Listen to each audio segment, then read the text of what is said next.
Oh, that's sweetie darling, film fans you. Today I'm going to review for you Absolutely Fabulous, starring Jennifer Saunders and Joanna Lumley. Right, I'll stop talking like that now, but what do you think of my new do, hey? You better like it because I haven't got any hot water, so it's staying in for a while. I don't know how big a film this is outside of the UK, but I'm quite excited about it because I used to like the series. Plotline, Eddie and Patsy are best friends, as always. Eddie wants to take over the PR for Kate Moss, who is a famous British supermodel, but accidentally knocks her into the Thames, where she may or may not have drowned. So they have to go on the run to the south of France and evade the law until she's found dead or alive. If you are a fan of the TV show, I think you'll probably enjoy this enough because they're great characters and it's fun to spend time with them. If you haven't seen the TV show or you're not that fussed, probably not one for you. It does suffer from that problem that a lot of TV series do when they're made into feature-length films, which is that you've got this great half-an-hour format and then someone's tried to make it into a 1.5 hours, and perhaps they're not quite as well versed on structuring movies, or perhaps they haven't got quite as much material as they thought to fill it out, but it can feel a little bit baggy and not as tight and funny as the TV series does at times. It starts pretty well, but throughout the film you do realise it's a pretty stupid plot and it starts to suffer towards the end.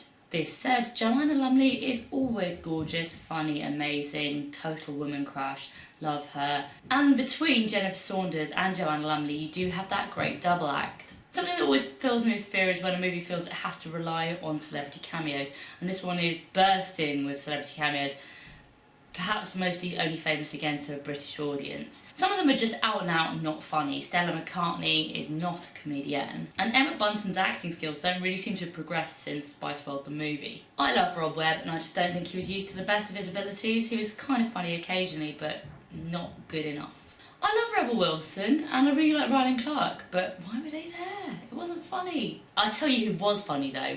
Kathy Burke and Dawn French, but that's probably because they are female comedians and they totally get the source material. Also, they don't overstay their welcome. They're there, you enjoy them, they're gone. Let's just take a moment to appreciate Jane Horrocks' butt in those Yolandi Visser butt shorts. I have tried to wear those shorts and I can tell you it is not easy, and she pulls it off so well. Something that the movie has made me realise is that I quite like that song that goes, oh my gosh, yeah, oh my gosh, get ugly, do, get ugly. Don't want to sound like a ranting feminist as I normally do, but it's nice to see a comedy that is mostly populated by not only women but older women. It's unusual. Okay, so that is some of the jokes, that they're not as attractive as they used to be, although they're still pretty damn hot.